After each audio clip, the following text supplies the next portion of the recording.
History was made in the Champions League. Long ball number one for this morning. Weston McKennie and Timothy Weah make history in the Champions League, being the first goal assisted and netted by Yankees. What do you think of that, Jason? Yankees. How do you feel? Okay, look, you are our resident half Englishman, half American. Which, by the way, I want to also mention that in the open to the show, in the cold open, which Robert does every day, you kind of tripped when you got to that word, Derby or Derby. I'm stuck in the middle there. I think you are. I was wondering why you're laughing at me, but Yeah. that makes sense. Well, but I feel your pain, right? But I feel like if either of us can get away with it, it's you. I do feel ridiculous when I say the word Derby because I'm American. That word is Derby. It's not the Kentucky Derby. It's a Kentucky Derby. But whenever we have these games between two teams from the same city in England, we have to say it's a derby. It's not. For us, it should be Derby, but everyone feels crazy saying it as Derby. I don't know what to do about this, Robert. This is a problem for us, I think, right? When I was a youngster, wearing a shirt and tie to school, I would say Derby.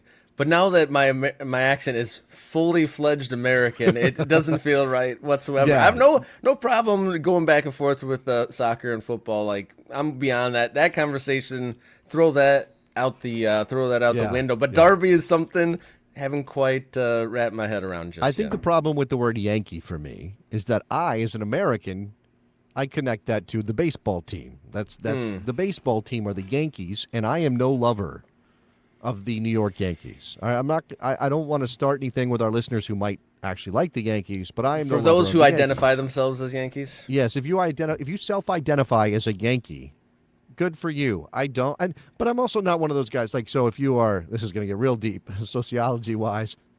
If you're from the South, you know that word is anathema. You cannot say the word. Unless you want to call somebody one, in which case it is a slur.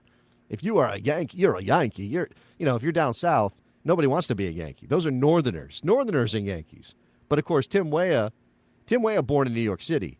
Weston McKennie born in Texas. It's a Texas boy. If he went to Texas and they called him a Yankee, they wouldn't be saying it with love. They'd be saying it with like, "Oh, look at you. You're a Yankee."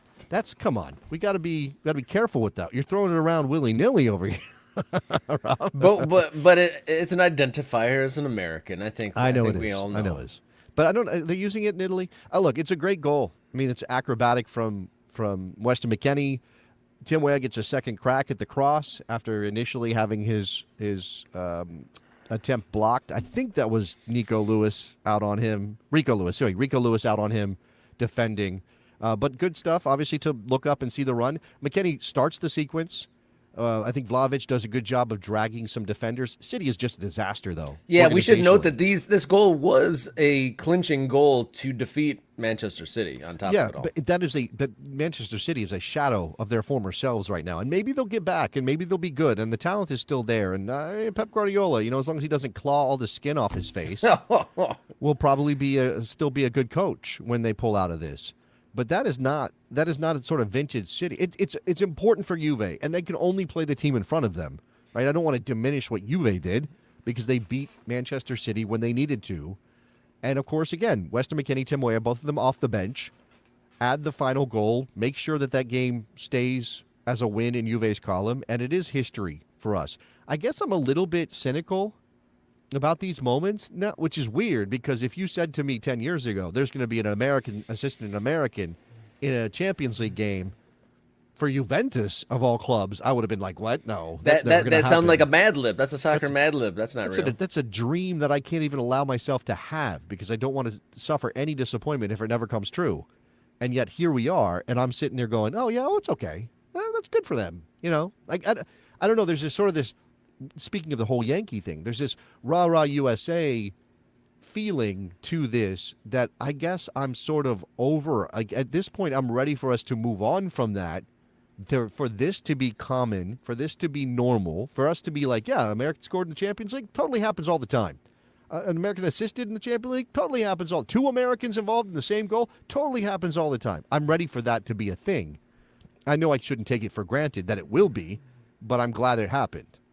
I mean, and let's not forget that 3 Americans scored for one team in the Champions League Yeah. with PSV earlier in the week. So, I mean, as my journey through this Lions success, like last year, with their success, it was like this hasn't been done since '85. This has been, and then with every success, another record broken, and you could say maybe that paralleled with Americans in Europe, and especially these Champions League Look, competitions, like knocking down, adding more bullet points to I guess Look, the national resume, so to speak. things have to happen first before they can happen all the time, right? Before they can become a thing that we're just sort of used to. So this is a first with 3 goal scorers, American goal scorers in a Champions League game. It's a first with an American assisting an American in a game in this situation. Those are good things. That's progress. And we're going to have a conversation later in the show about the attitude towards American players. And these are the kind of things that are going to change those attitudes, we hope. Yeah, indeed. And they also the 2 Americans did the duel. I think Weah did the sword. The Harry Potter celebration. They did with the him, Harry so- Potter celebration together. That's Weston's celebration. He's a big pothead. Is that what they call those Harry Potter fans? Sure, I don't know what they call them. it's acceptable. I don't know. And then obviously Tim Weah joined in with him, which was nice. That's nice. That warms the cockles of my American soccer heart, which is always fun. I love a good cockle